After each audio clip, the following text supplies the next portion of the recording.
स्वागत है। आप देख रहे हैं अपना हिमाचल। मैं हूं आपके साथ अबू हुरैरा। शुरुआत बड़ी खबर से करेंगे।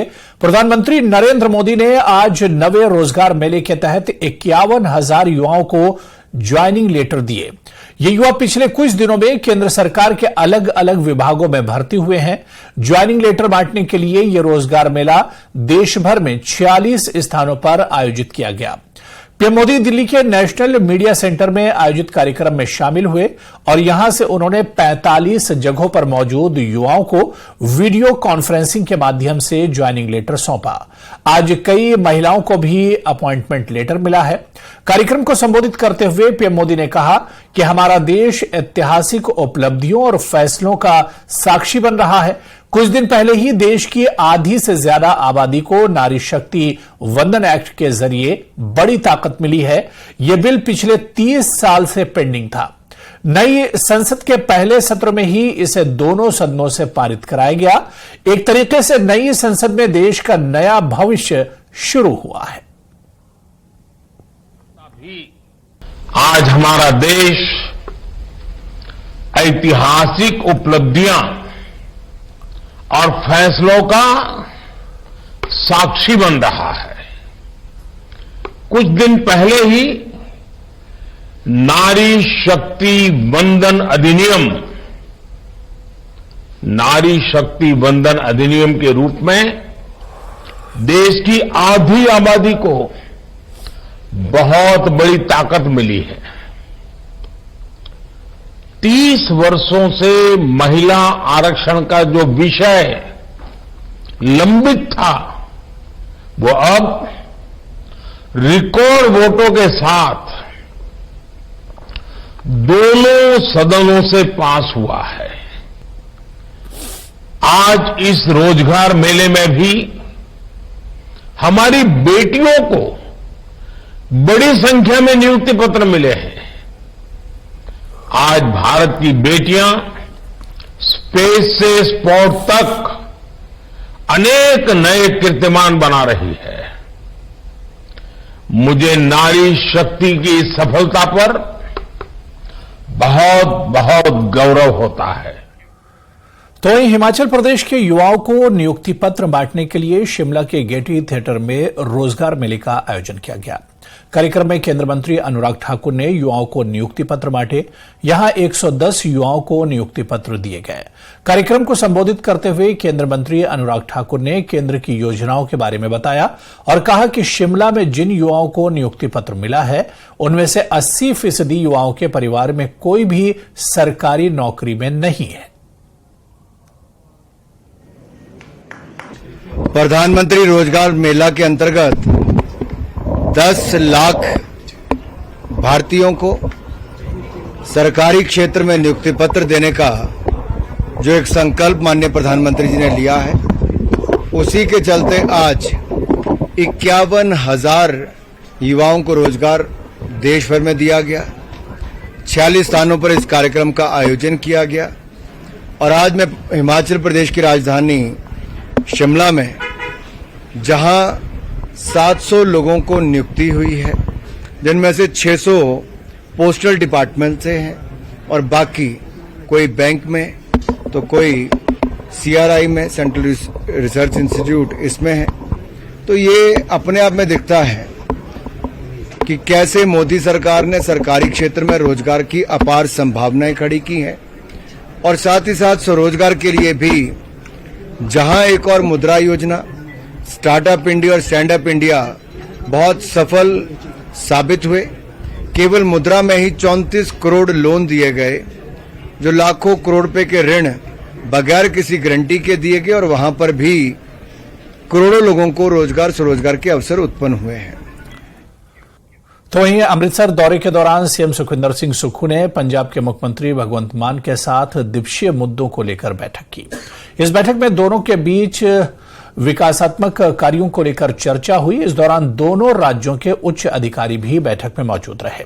इसके अलावा सीएम सुक्खू ने आज अमृतसर में श्री हरमंदिर साहिब में शीश नवाया और प्रदेश की सुख समृद्धि के लिए कामना की।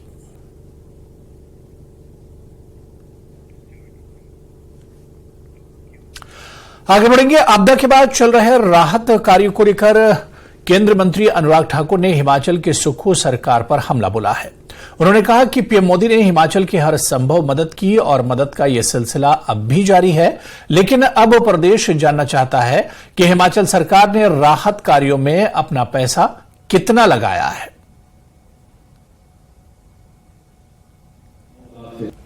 कई महीने लग जाते थे टीमों को आने के लिए भी, हमने टीमें भी शीघ्र पहुंचाई। फिर मदद करने वाली टीमें भी एनडीआरएफ की हो, एयरफोर्स की हो, वो भी पहुंचाई, हेलीकॉप्टर तक दिए, सब मदद की। और यही नहीं, 12 टुकड़ियां एक बार लगी थी एनडीआरएफ की, 13 एक बार लगी थी, और 5,000 घर पहले, 6,000 घर उसके बाद दे दिए। मनरेगा का पैसा जितना दिया है वो भारत सरकार ने दिया जी। सबको डंगे लगाने से लेकर रास्ते बनाने तक सारा पैसा भारत सरकार का है। क्या ये मदद नहीं है? 2700 करोड़ रुपए ग्रामीण सड़कें बनाने के लिए दिया, क्या ये मदद नहीं है? मैं एक बात पूछना चाहता हूं, जो अनुपात हिमाचल की सरकार को अपना भी लगाना चाहिए था, हिमाचल सरकार ने कितना लगाया है? क्या आप में से किसी ने छापा है? क्या हिमाचल सरकार ने बताया? हिमाचल सरकार ने जब से आपदा आई उसके बाद अपना पैसा कितना लगाया? उधर केंद्रीय मंत्री अनुराग ठाकुर के बयान पर नरेश चौहान ने पलटवार किया है। उन्होंने कहा कि सीधे तौर पर बताएं कि केंद्र ने क्या किया, संसद में इस मुद्दे को क्यों नहीं उठाया, क्या पीएम से मिला? जिसे भी राज्य में आपदा होती है उस समय एनडीआरएफ वहां जाती है, सेना जाती है, इसमें नया क्या है? किसी भी राज्य में कहीं भी आपदा होगी किसी भी तरह की, तो एनडीआरएफ की टीम को तो जाना ही है। वो उसमें नई बात क्या है या सरकार खुद क्या कर रही है, वो अनुराग जी को भी समझना चाहिए कि आपका जो मैनुअल था भारत सरकार का, 5,000 रुपया आप जिसमें देते थे, 10,000 रुपया जिसमें देते थे, अगर हमने उसको 1 लाख रुपया किया तो क्या वो उनको नहीं दिख रहा कि मैनुअल चेंज हुआ और 10 गुना बढ़ रहा है? ये चेंजेस हमारी सरकार ने की। कि आप बताएं, क्या आपने पार्लियामेंट के अंदर इसका जिक्र किया? इस आपदा को लेकर आपने बात उठाई कि हिमाचल प्रदेश इस वक्त संकट में है और हमको जो है वहां विशेष पैकेज या इसको जो है आपदा घोषित करना? क्या हमारे मेंबर ऑफ पार्लियामेंट ने इसके बारे में जिक्र किया? क्या वो देश के प्रधानमंत्री जी से डेपुटेशन लेके मिले कि हमारे प्रदेश में जहां से हम चुन के आते हैं, जहां हमारे लोगों ने चुना है, आज वहां सबसे बड़ी आपदा है, सबसे बड़ी मुसीबत है कि प्रधानमंत्री जी आप कुछ हमारी मदद करें? क्या वो इस बारे में बता सकते? चलिए आगे बढ़ेंगे। बॉलीवुड की मशहूर एक्ट्रेस वहीदा रहमान को दादा साहब फाल्के अवार्ड देने का ऐलान किया गया है।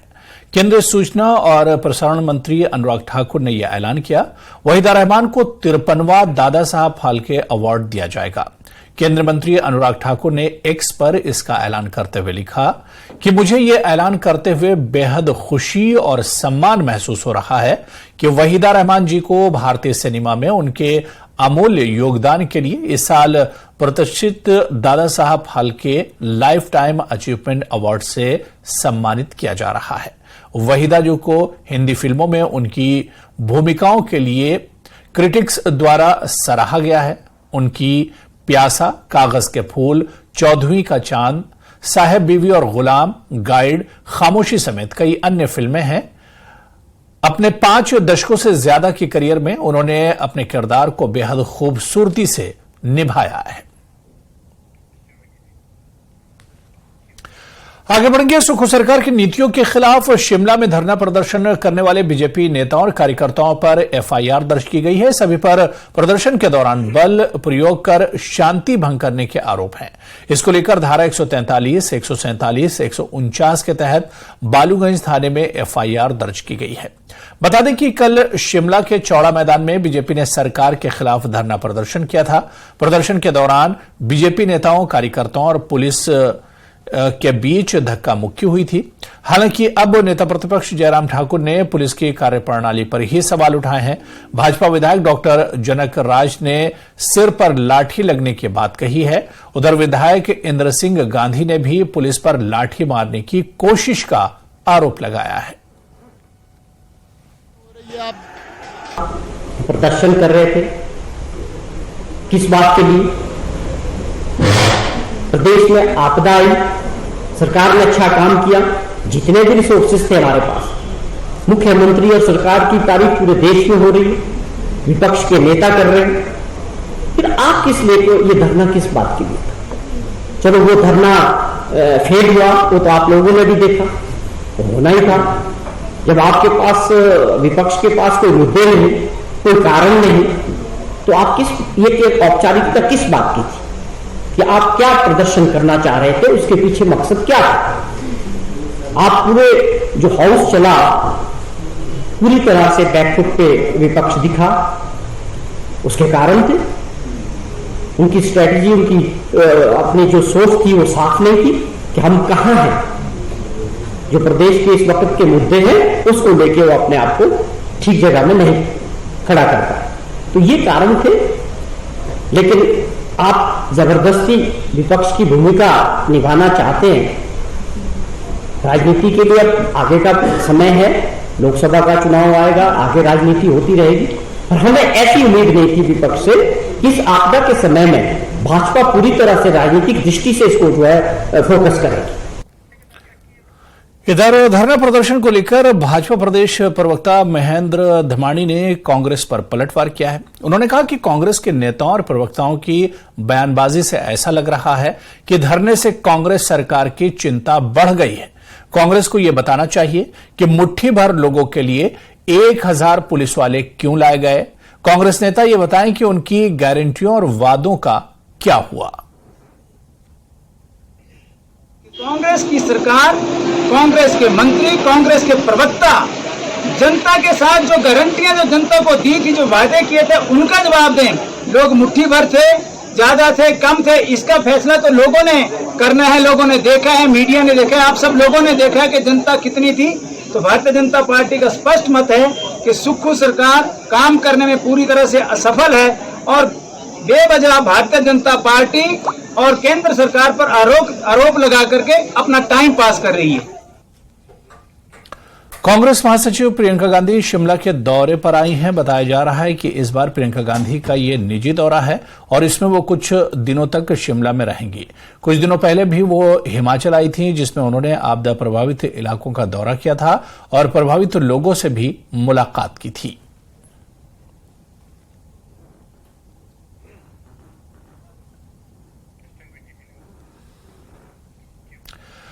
राज्यपाल शिव प्रताप शुक्ल ने किन्नौर प्रवास के दूसरे दिन वाइब्रेंट विलेज कार्यक्रम के तहत नाको और लियो गांव का दौरा किया और ग्रामीण से बातचीत की।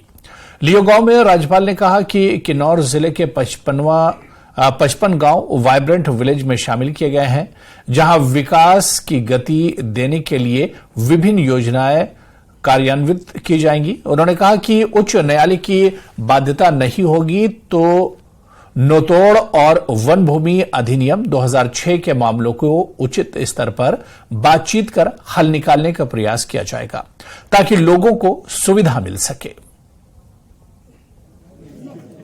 मैं लेप्सा में गया, वहां पर सेना के लोगों से और आईटीबीटी के लोगों से, दोनों लोगों से बात किया। मैं अपना सौभाग्य समझता हूं कि आज उस पोस्ट पर गया जिस पोस्ट पर अभी तक कोई नहीं गया था, और सैनिकों के संदर्भ में भी जानकारी किया कि उनकी कठिनाइयों के भी संदर्भ में भी जानकारी किया, उनके तत्परता को भी देखा कि किस प्रकार से सीमा पर वह नीचे चीन है, ऊपर हिंदुस्तान है, तो ऐसी स्थिति में भारत के यह सैनिक किस प्रकार से हमारी सीमाओं की रक्षा कर रहे हैं, इसको जाना सुना भी। और अब गांव की तरफ आया हूं।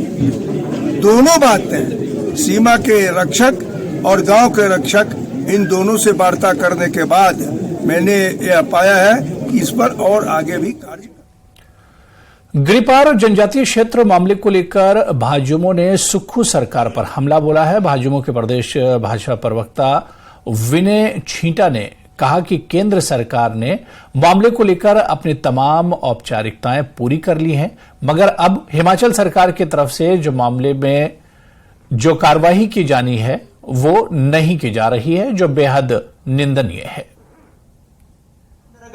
मैं आप लोगों के माध्यम से वर्तमान सरकार के नेता से पूछना चाहता हूं कि जब आप शिलाई में उस भाषण को आप दे रहे थे और जब आप कह रहे थे कि सड़कों पर हमारा खून बहेगा, लेकिन जनजातीय के पक्ष में हम आर्थिक तौर पर भी, राजनीतिक तौर पर भी, सामाजिक तौर पर भी तमाम प्रकार की सहायता देने का प्रयास हम करेंगे, लेकिन चुनाव संपन्न होते ही आपने जनजातीय क्षेत्र के इस मुद्दे में गिरिपार की जनता के बीच समाज को धड़े में बांटने का आपने जो प्रयास किया, क्या वास्तव में यह वाजिब है?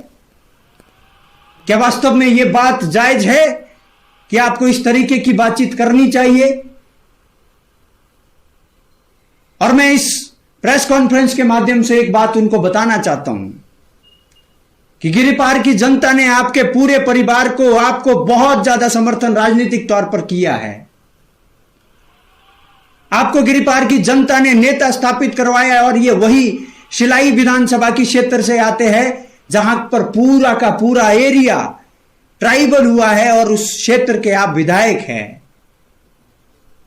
मैं पूछना चाहता हूं कि जब भारत सरकार ने पूरी प्रक्रिया के तहत आपको यह मुद्दा दिया है और आपके पार्टी के राष्ट्रीय अध्यक्ष उस संसद के अंदर, लोकतंत्र के सबसे बड़े मंदिर के अंदर ये बोलते हैं कि जनजातीय समाज के पक्ष में कांग्रेस पार्टी इसका समर्थन करते हैं, क्या जिला सिरमौर के नेता अपने राष्ट्रीय अध्यक्ष की बात का विरोध करते नजर आ रहे हैं?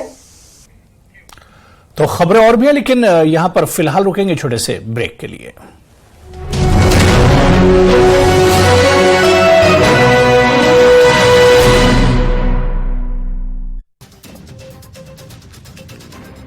लाहौल घाटी में सब्सिडी खत्म होने से दोगुनी हुई 12 लड़कियों की कीमत।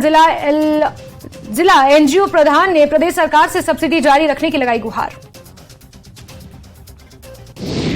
मंडी में बारिश और भूस्खलन के कारण हाईवे बंद हो रही आवाजाही के बाद एनएचएआई ने शुरू किया टनल बनाने के प्रपोजल का कार्य।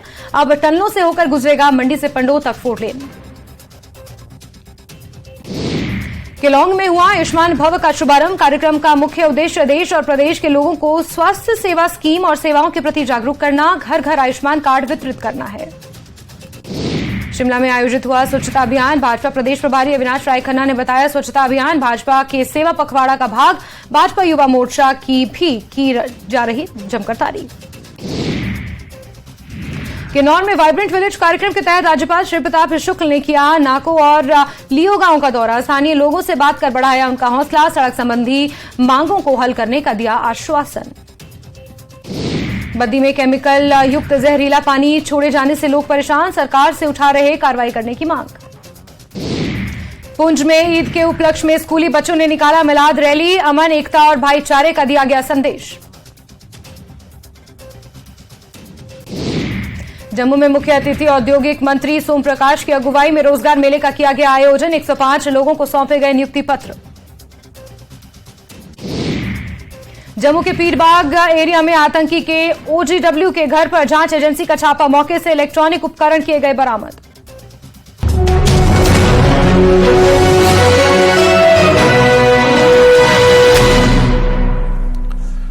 चलिए ब्रेक के बाद आगे बढ़ेंगे। सोलन पुलिस ने पिछले 2 महीनों में जिले में 2 बड़े चिट्टा तस्कर गिरोह का भांडा फोड़कर 16 आरोपियों को गिरफ्तार किया है। दोनों मामलों में करीब 168 ग्राम चिट्टा भी बरामद किया गया है। एसपी सोलन गौरव सिंह ने बताया कि पुलिस इनके और भी गैंग मेंबरों की तलाश में लगी हुई है। एसपी ने कहा कि सोलन पुलिस लगातार चिट्टा तस्करों को लेकर जिले में अभियान चला रही है और इसमें बाहरी राज्यों में भी दबिश दी जा रही है।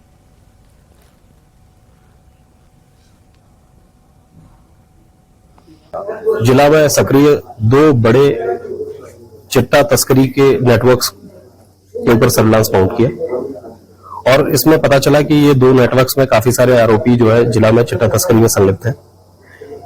इन दोनों नेटवर्क्स को सुनियोजित तरीके से ब्रेक किया गया। इनमें 6 एफआईआर जिला के अलग अलग थानों में पंजीकृत की गई और इनमें 16 अक्यूज्ड जो है वो गिरफ्तार किए गए हैं। इसमें एक नाइजीरियन नागरिक भी शामिल है और इसमें 167 ग्राम से ज्यादा हेरोइन की तस्करी संलिप्त है जिसको बरामद किया गया है। इनकी आगामी जांच में पाया गया कि ये जिला के और प्रदेश के 250 से ज्यादा स्थानीय युवकों के संपर्क में थे और ये दोनों नेटवर्क तकरीबन पिछले 3 साल से क्षेत्र में एक्टिव है। चलिए आगे बढ़ेंगे। अगली खबर ऊना से है, जहां के लोअर बसाल में 28 वर्षीय प्रवासी महिला की हत्या किए जाने का सनसनीखेज मामला सामने आया है। मृतका की पहचान उत्तर प्रदेश निवासी रेणु देवी के तौर पर हुई है। मृतक महिला पिछले करीब 1 महीने से किराए के इस मकान में अकेली रह रही थी। ऊना पुलिस ने इस मामले को सुलझाने के लिए कोशिशें तेज कर दी हैं। सुबह पुलिस स्टेशन सदर में सूचना मिली थी कि बाबा रुद्र नाम के समीप एक घर है और उस घर में एक प्रवासी महिला रहती थी और उसका संदिग्ध परिस्थितियों में जो है वो हत्या मालूम होती है। मैं भी यहाँ पर मौका पर अपनी टीम के साथ आया हूँ और ऐसा लग रहा है कि किसी तेजदार हथियार से जो है उसका गला रेत कर जो है हत्या करना प्रतीत हो रहा है। परंतु फिर भी हमने पुष्टि करने के लिए RFSL धर्मशाला के एक्सपर्ट्स को, फोरेंसिक एक्सपर्ट्स को यहाँ पे बुलाया है और मौके की गहन छानबीन की जाएगी और इसमें मामला दर्ज कर लिया गया है और प्राथमिकता के आधार पर इसका अन्वेषण किया जाएगा। आगे बढ़ेंगे। बद्दी में एक निजी होटल के मालिक से फिरौती फायरिंग की कोशिश के मामले में पुलिस ने 2 आरोपियों को दिल्ली से गिरफ्तार किया है। गिरफ्तारी के बाद दोनों आरोपियों को पुलिस ने नालागढ़ कोर्ट में पेश किया, जहां कोर्ट ने दोनों को 7 दिन के रिमांड पर भेज दिया है। डीएसपी बद्दी प्रियंक गुप्ता ने कहा कि दोनों आरोपियों से पुलिस पूछताछ कर रही है और पूछताछ के दौरान और भी बड़े खुलासे होने की उम्मीद है।